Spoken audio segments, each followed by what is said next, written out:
Welcome back, everyone. I'm Julie Ruska, and I'm here with Dr. Charlie Cartwright. And we're doing a series of podcasts to really open and expand awareness on race relations and racial issues in America and around the world these days.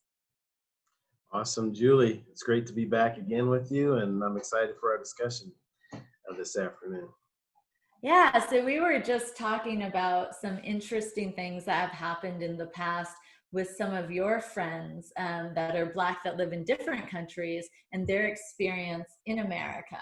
Do you want to share with the audience some of that? Yeah, so one of my best friends in the world, his name's Alvin Brown. He lives in Toronto, Canada, and he's originally from Jamaica. And so his mother moved the family from Jamaica to Toronto. I want to say when he was like 9 or 10 years old, somewhere in there, and immigrated to Toronto, Canada, and he's lived there ever since. And so we talk. Matter of fact, we've been friends now for about 6 years, and we have a Sunday conversation. We have a Sunday call. We have a FaceTime call every Sunday. And so this August will mark 5 years. We've had that Sunday call. We've missed 6 Sundays in 5 years. And Wow. we talk for usually 2 hours. We have to limit it. So we take, from 6 a.m. Central to about 8 a.m. Central, we speak, and just issues, family, relationships, business, personal development, professional development, fatherhood, all these things. Everything. Talk about, yeah, What a great friendship. it's really great, and what our experience was in the week, what we learned. Talk about books. Got one right here. We talk about Nice. books, so many different things, and so I've been enriched immeasurably from these conversations. So he was coming to the United States. There was a conference here in the U.S., and I had spoken in Toronto a couple of times, and he had picked me up at the airport and brought me there. And so same thing. So we were having a conference in the United States 2 or 3 years ago, and I picked him up at the airport. And so preceding that, though, there were some issues going on, and we've had so many issues. I can't remember off the top of my head what the issues were, but there was a travel warning issue for Black people coming into the United States. So he has friends in the Bahamas and Jamaica. There was travel warning issued that it was dangerous to travel to the United States. I had no idea. And on a Sunday call, a few weeks before he was due to come in, he told me about it. And I was embarrassed because I remember as a kid travel warnings about going to certain third world countries because there's civil unrest, government things, government related. And so here's my country, and people are being told to stay away because it was dangerous. So that was really embarrassing, I found. Yeah. And so we're talking about these things, and I'm relating my experience. So a few weeks later, I pick him up at the airport, and there's a diner, Kansas City, KCI, Kansas City International Airport. There's a diner that's probably 3 or 4 miles from the airport, and it was recommended inside the airport. I'd never been there, and so I said, "Well, hey, let's go over to this diner over here and get something to eat, and then I'll take you to your hotel." And so we're sitting in the diner. It's probably about 10 a.m., 10:30, somewhere in there. And so a couple of police officers walk in. And I said to him, "Yeah, I'm gonna buy that deal." And so he said, "Okay." And so he's nervous though, because he's heard all these stories about things like that. We're talking. Well, pretty soon, a few more police officers walk in. Pretty soon, some sheriffs walk in. Pretty soon, a bunch of next thing we know, highway patrol, sheriff, police, like the whole restaurant is full of law enforcement. And there's 2 Black men in the restaurant, one Jamaican descent from Toronto, and I'm a Black man from Kansas, and we're in Missouri, and this is full of law enforcement. And I'm like, okay, there's too many people. I can't pay for their lunch. And he laughed. And so we go and we had a good conversation. The food was great. And we got in the car, and I said, "I have a question." At any time, did you feel threatened? Nope. Yeah. And how were you treated? Very professionally. People spoke, waved, sat down cordially. I said, that's how it is. Yeah. That's how it is the majority of the time. But the news media focuses on these events. Do we have bad law enforcement? Absolutely. In some cases, we have bad officers. In some cases that do bad things. We have black people that do bad things. We have white people that do bad things. Okay, so it's really not fair to lump the whole group in and say Right. all law enforcement is bad. And so Right. that friend of mine that had called me, I spoke on the last podcast we had, and he didn't agree with me. And I'd said it was my experience was 99% positive and 1% Yeah. negative. I flipped that. I flipped that 99 to 1. And so, and he was upset. And so, but he agreed that wouldn't be an accurate percentage. However, he'd had some incidents. And so I related a story to him. I was in high school, okay? Mhm. And we're talking 1980. And I had made the varsity, and we were a big school, I guess, in Kansas. It's 1A, 2A, 3A, 4A, 5A, 6A, and Yeah. 6A is the largest conference.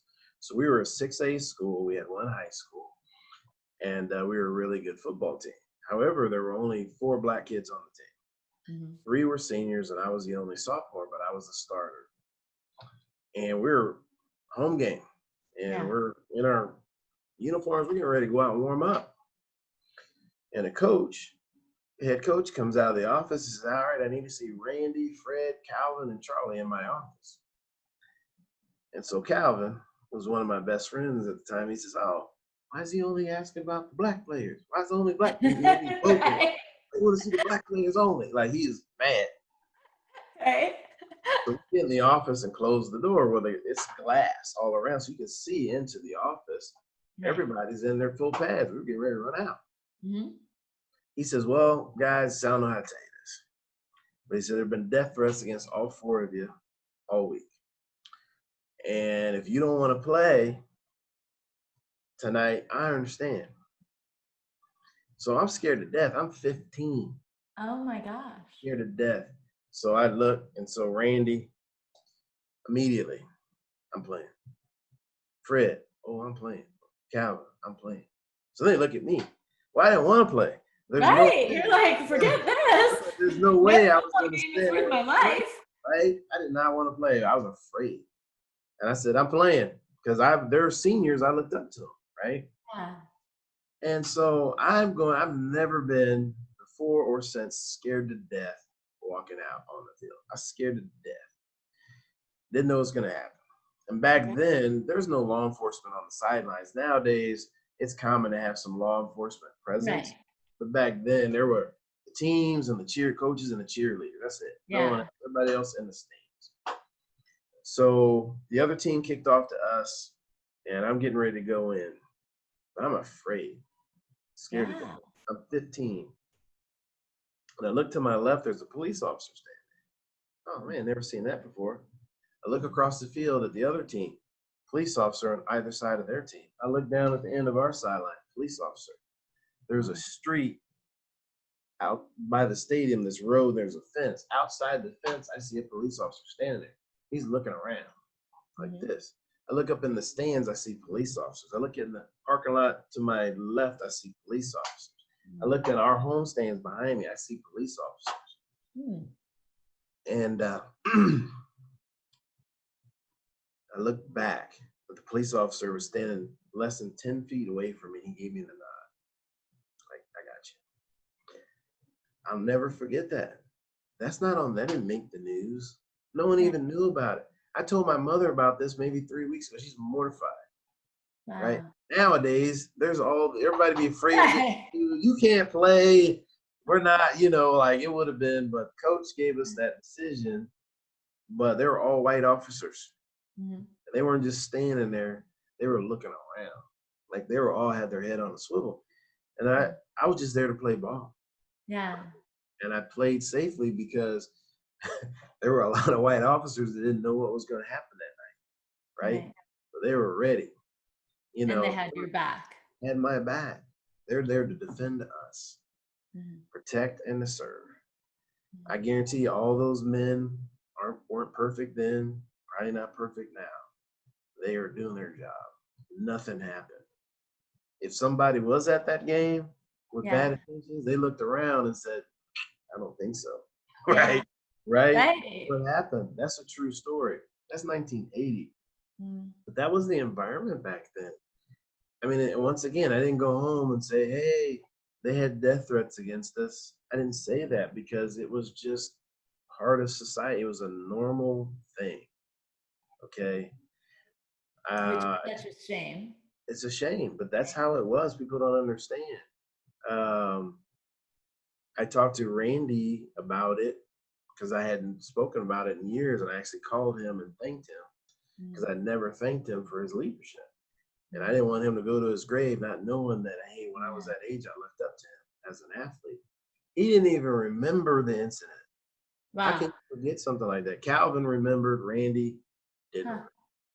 Because again, it's so commonplace, right? Yeah. So I just want people to know that's part of the African American experience in this country. And so you had evil saying, hey, there's four black kids on this football team. I'm going to threaten their lives. I have no idea how many phone calls they got, how many people, I don't know. But all I know is that that police department responded in force. Okay. Right. So my suspicion is they must have been at practice all week and I just didn't pay attention. Right. They had to be. If they were getting death threats all week, they had to be around there. So that means they had a plan, they were briefed, and they had extra officers because that's not a big town to have that many officers around that stadium. I mean, I'll never forget it. And I never thanked them. I never crossed my mind. You're 15 years old. Yeah.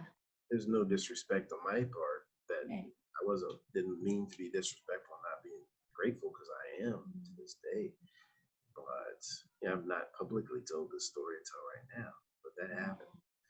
And so no one can tell me that they're all bad.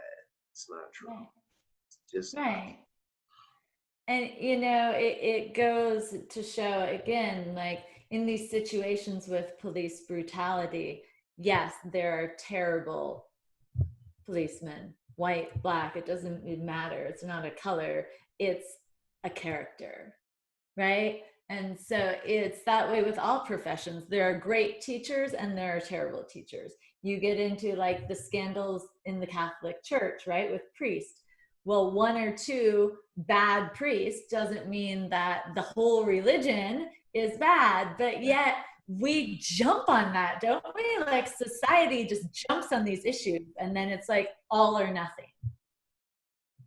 And it's shocking to me. But again, like how do we change that? And what I have appreciated, we were kind of harping on the news media in our last podcast. What I have appreciated in the news media is the coverage of when the police kneel, when the police in some of these circumstances recently are hugging some of the protesters. There was one of the most powerful clips that I saw. I believe it happened in Michigan. I could be wrong. But the police chief was like, I'm with you and I'm going to march with you. Yeah, that was a sheriff. I remember. Yeah. And it was powerful because it was like, you know what? For a long time, he probably felt that way, but nobody ever asked him. No one ever said, where do you stand on this issue? And he had a choice to make, and he made that choice. And I did really appreciate those stories that have been coming out, and where the news media has shared that for good, and those things that are going viral for good, to say, look, these few bad people in the world, these few radical people in the world, there's a whole group here that wants peace. There's a whole group here that wants to be unified. And maybe we don't know how, but if we open the conversation and we at least stand up and say, hey, I'm open, I want peace, this is what I would like. I would like unity. I would like discussions on diversity. I would like to have these discussions. That's where we start to move the needle. Yeah, I agree. And to your point, we have to speak up because that small minority of people that want the discord and the bad behavior, we can't let them drown us out, right? Right. And they're the most vocal group when really the majority wants peace and wants change. But we have to be active, we have to activate, we have to take action, and we have to talk and come forward Yeah. and be seen and heard. Right. Right. Right. And not be afraid of screwing up. And I do believe that that's one of the reasons more conversations like this haven't happened, is because there's a fear on all sides of like, how these are hot button issues and we don't want to step on it. And, we don't want to appear stupid. We don't want to appear ignorant. We don't want to look like we're open-minded but appear closed-minded. Like, these are all the things that have run through my head. And I've had conversations, after you and I decided to move forward with this. I had conversations with colleagues and they're like, girl, like, that's not a good idea because your business is this way and you don't want this to negatively affect your business. And it's like, if it does, then that's the choice I made. But what is worse than that affecting my business is me staying silent. Like, we can't continue to stay silent and just perpetuate the cycle. So 100 years from now, our great grandchildren are still talking about this. So true. And my friend from Canada pointed this out to me because I was on the call with him Sunday and I said, hey, I'm getting calls for diversity training, for inclusion training, for unconscious bias training. I said, this is not why I set my company up. That's not what I had envisioned. And I said, I don't feel good profiting from all this dysfunction.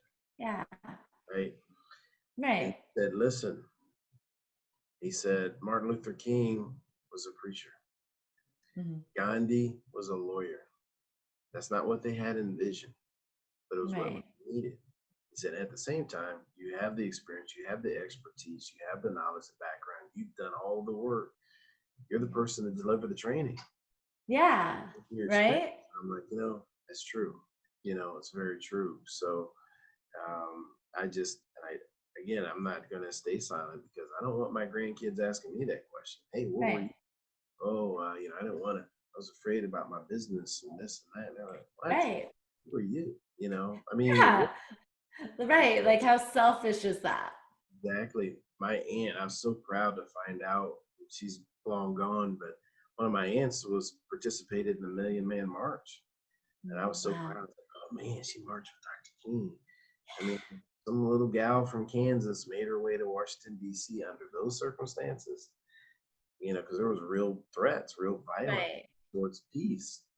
And she went up there and did that. And so to me, that's like a legacy thing where, hey, I want to contribute to that in a positive way.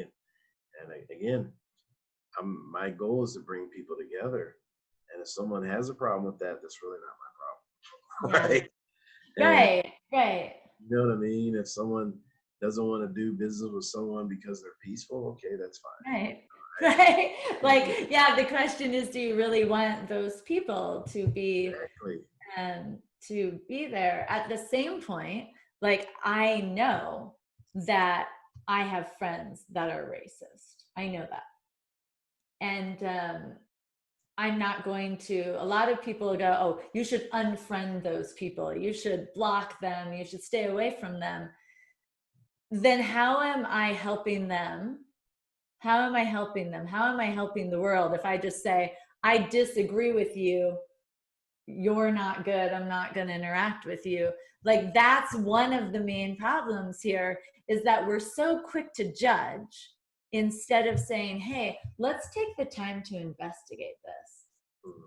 And someone that I had a conversation with recently, he is a white man that had experienced racism toward him. He went to a gas station in a predominantly Black area, and they called him all sorts of names, and he's physically a smaller man. And he told me about that and what that experience did to him. And then I saw him in a new light, right? I was no longer looking at him like, oh, he's this racist white guy. It's, oh, wow, look at that. He's experienced it. This is why he has this opinion. And again, not judging people at all, not saying because you have this belief, because you support this political candidate, because you have this job, because you're this socioeconomic status, you're not included. Everyone has to be included. We all have to open our eyes and say, where is my part in this dialogue? How do I talk to my kids? And I'll tell you, Dr. Charlie, my conversations with my 2 teenage children during this time, and my 12-year-old who's almost a teenager, our dinner time conversations have shifted dramatically. And my daughter came to me a week and a half ago and said, Mom, can I go to this protest? And I'm like, well, what is it, a protest? Or what is it? And she said, no, it's a student group for peace, and it's affiliated with Black Lives Matters. And, just given how some of these things have turned violent, how do you feel about it? And I'm like, I'm so proud of you for wanting to do this and move this forward. And I see it like on her little Instagram stories. And, it's beautiful because she doesn't understand some of the fears we have as adults, like this could affect my business, this could affect my standing in this community. She just sees it very clearly. This was wrong. There's injustice. Let's talk about it. And so I think it's beautiful to see that from the younger generation. They don't have all the layers that we have, as kind of like, I don't want to talk about our age, but people in their 40s and 50s now that have gone through all of these years of issues. The younger generation doesn't really get it. They're like, why is this an issue? And I think it's beautiful.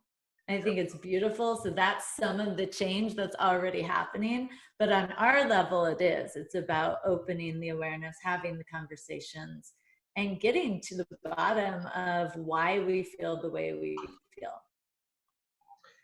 Yeah, I appreciate you sharing that story with your daughter. That's pretty amazing.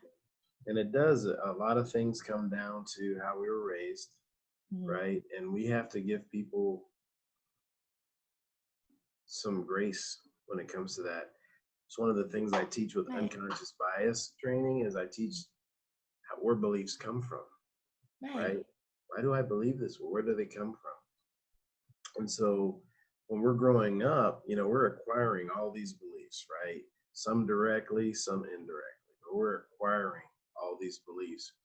And our beliefs come from some trusted source, right? An authority figure could have been a grandparent, could have been a brother, could have been your mother, father, a cousin, a close friend, family friend. We have these beliefs. And so they're running in the background like a computer program. We're not even aware of them. And we maintain those beliefs until they're challenged. Right. If they're not challenged, that's your belief. So I'll give you an example. So this is another high school story. So I was probably maybe 7 years old, and my grandparents my mother's parents lived in town, and so we're out on a Saturday, and she's like, "Hey, we stopped by my grandma and grandpa's house," and my grandpa, he must have been taking a nap, so we stopped by unannounced. So he comes out of his room disoriented, I guess, or whatever. Well, he's bald right here, and he had hair around here. Well, I didn't know, I was too young to understand my grandpa was wearing a wig. Okay. So we caught him off guard, and here he's got this bald. I'm like, Grandpa, what happened? You're bald. And he's like, oh, yeah. And I'm like, did your hair fall out last night? He said, yeah. So I run into the bedroom. I look on his bed. I said, Grandpa, there's no hair in the bed. You already throw it away? Yeah. So I run in the trash can. I open the trash can. I want to see all this hair. So I was like, there's no hair in there. So I said, well, what happened? And so then I remember my mother, when she was teaching me, how to bathe and all that, she said, it's important to get all the shampoo out of your hair. Well, as I was a little kid, I said, why? Well, she told me, well, your hair will fall out. So you making sure. So I said, Grandpa, did you forget to wash the shampoo out of your hair last night? He said, yeah. Okay, so I'm 7. So now fast forward that same sophomore year, now it's basketball season. I made the basketball team. I made the junior varsity team as a sophomore. And so we're going to play a game the next week. And the coach said, hey, we got a rule, no facial hair. And he said, that means you, Mr. Carter. I had peach fuzz. He said, you're going to have to shave that peach fuzz off. Mm. So I was thinking, well, I don't want to start shaving because I heard that if you start shaving, you never stop. And so I just didn't know what I was going to do. Then I was like, oh, I know. When I get home tonight, I'm just going to put some shampoo on my lip and I'll go to sleep. And when I wake up, it'll fall out. Of course, I wake up the next morning, the hair's still there. And then I was like, oh, man. But I had that belief because my grandpa told me it went unchallenged. Right. So here I am 15 and I had a belief 8 years later. So next time I saw my grandma, I was like, Grandpa, you told me. He was rolling on the floor laughing. Oh my gosh. Story. And it's ridiculous, right? But that's the truth. That's what happens with these beliefs. So imagine that same little kid has been fed a story about a race of people. Okay. And so, hey, grandpa said it or mom and dad said it. Well, he trusts them, right? They're raising him, feeding him. That story doesn't get challenged or it gets reinforced. He has a bad incident like the guy at the gas station. Right. So, man, what they told me is true. So now here we are. And so we have to give people like that the benefit of the doubt here, right, and give them an opportunity to have a different experience. Then they might say, well, wait a minute. Right. I said that, and I only did have that one experience, and now I met Dr. Charlie. Right? That's how change. But if this person expresses a negative view, and then we jump all over and we'll see it, now we're reinforcing. Right. I unfriend him, never hear from him again. Never. Then he puts me in a category, I put him in a category, and nothing changes. Exactly. So we've got to understand that beliefs come from somewhere, and they may or may not be reinforced. If they've been reinforced, it's stronger. And let's face it, the news media has done a number on portraying African Americans in a negative light. Right. There's no same question. with like the entertainment industry, right? It's something I love about like Tyler Perry and his films that portray not his Medea but his actual good films that are just films. They're just movies, and they happen to have the stars that are Black stars, and it's really nice because it's normal. That's normal. That's my experience with all of my friends that are Black, just like all my friends that are white. And I really appreciate his role in the entertainment industry because before that, it's like Boys in the Hood, right? Like that's what I grew up with, those kind of movies. And it was like South Central, and it's scary. And for me in Iowa growing up, I'm like, ooh, don't want to go there, right? Yeah. This reminds me of a story.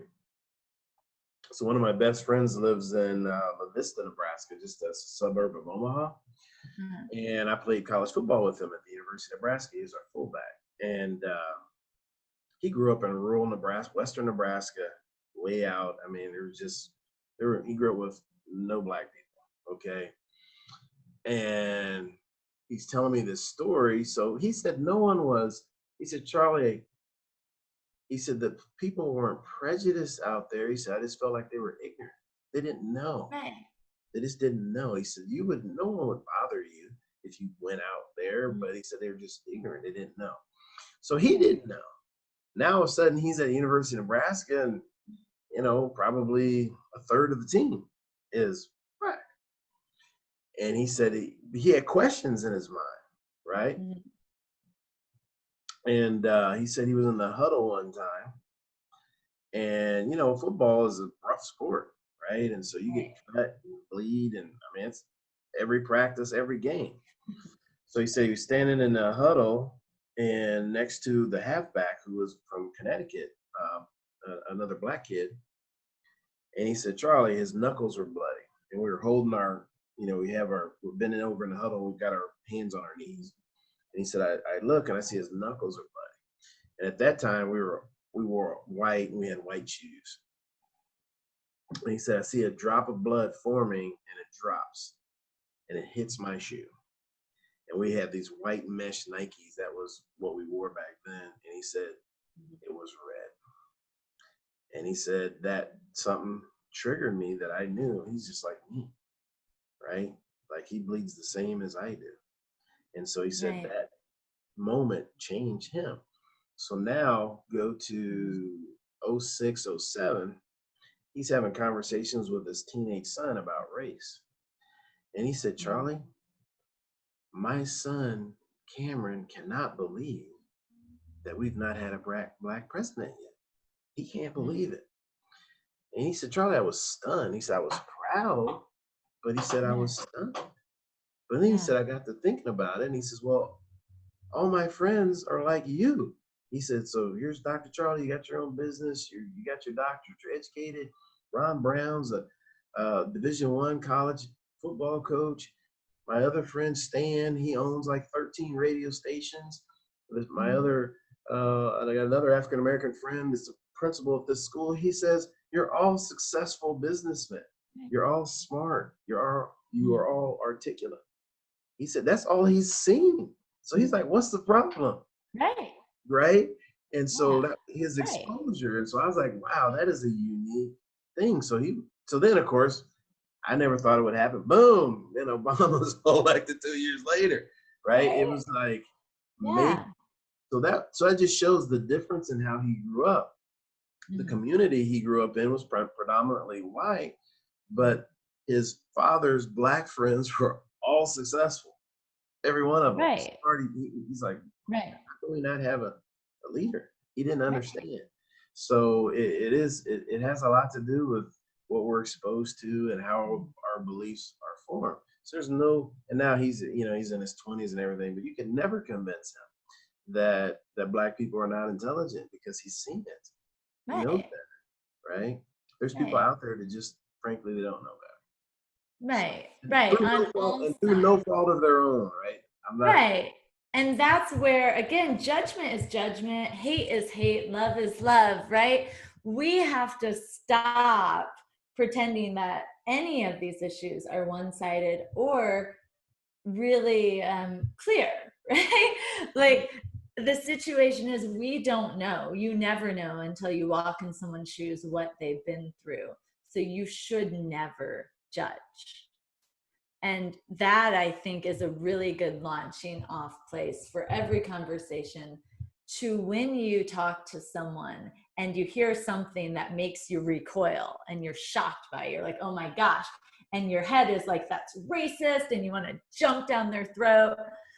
You pull back and question, right? As a coach, both of us being coaches, we know that our job is not to tell people where they're right or wrong. Our job is to challenge them to find that for themselves. And I think with that awareness, that opening, and that space, like holding space for people to step into the best versions of themselves. If they were raised with that belief and it's never been challenged, you're the first person challenging it. You might not see a dramatic change right then and there, but they might go home, like you were talking about your friend earlier, and think about it that night. And then a few weeks from now, when they have a conversation with someone else, they're going to see it just a little different. And that is where we have that ripple effect. We have that amazing ability to hold space for the best in everyone, not judge anyone, not cut people off, unfriend them, disconnect because they don't share our views, but to respect their humanity enough to say, I'm interested. You know, when I hear you say that I'm interested, why do you feel that way? Where does that come from? I love that. That's so true. You put that so well. Because again, when we're interested in one another, and whenever we have conversations, it's always amazing how much you have in common with people, right? Yeah. It's always amazing because at the end of the day, everybody wants the same thing, right? They want to be happy.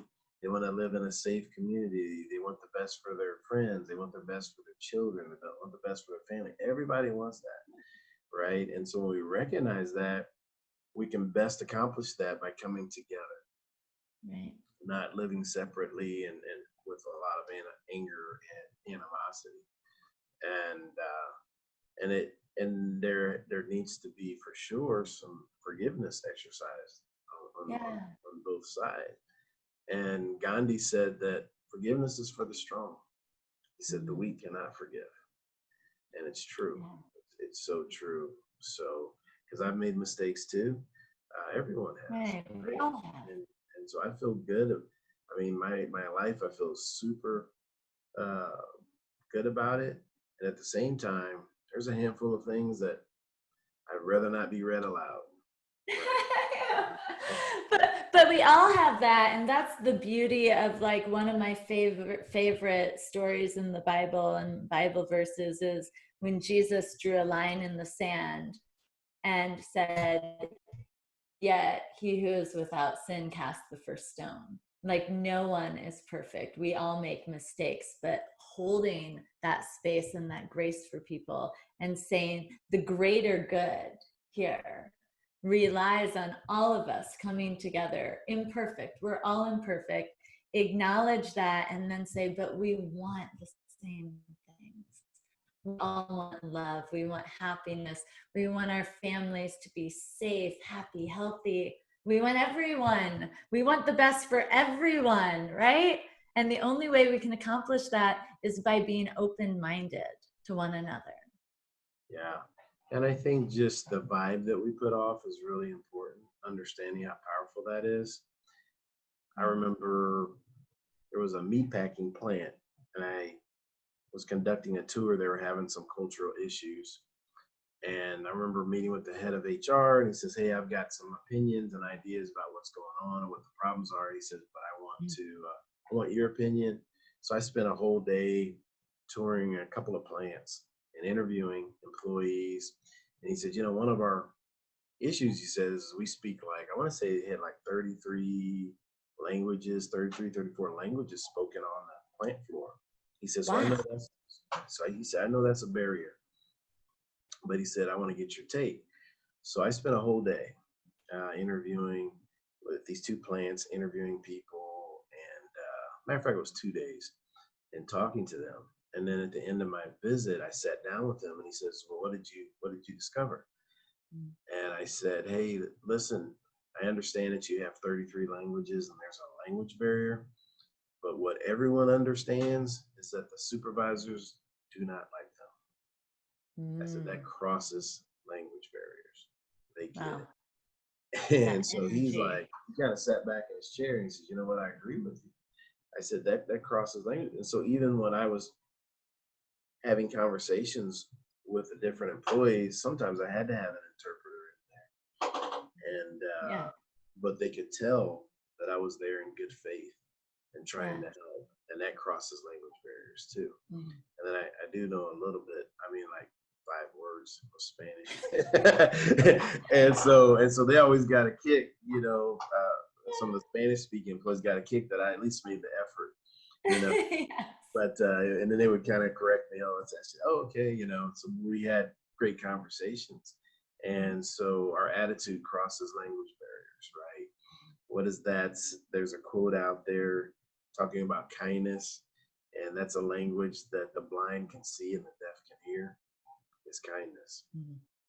And Yeah. so the the great Fred Rogers, uh, Mr. Rogers. Yeah. I didn't get that channel when I was a kid. We only had 4 channels. We had 3 channels most of my childhood, and then we got a 4th channel when I was a teenager, I think. But I think he was on PBS maybe, or we didn't have that. Yes. But Mm-hmm. I've read about him since, and what an amazing person that brought about so much positive change. And he was a radical, Mr. Rogers. And Right. On his little kid TV oh my show. God! But he's speaking into all these little children, and Yeah. he changed this country for the better. And Mhm. one of his quotes, he said, "For ultimate success," he said, "there are 3 keys to ultimate success." He said, "The first key is to be kind. Second key is to be kind, and the third key is to be kind." Right? I love it. Yeah, it's so true, right? Like kindness will take you everywhere, at Yeah. least everywhere worth going. Right. So true. So this is an awesome point, I think, to end this Yeah. in this segment. But I just so appreciate you again with your time and your insight and your unique perspective and your willingness to have these conversations and engage. Conversations, not confrontations, is the hashtag. Absolutely. And I'm so grateful to you, Dr. Charlie, for being willing to talk to me and not, you know, some people will be like, well, what's, what is this all about here? And being willing to talk to me from a different perspective. Like, obviously, we've had very different lives, we've had very different life experiences, and yet we're uniting around the same issue of finding peace, about challenging people to open their mind to all types of people and be more kind and accepting. And so I really appreciate you. Thank you so much. Awesome. You're welcome. And you have a wonderful rest of your day. Thank you.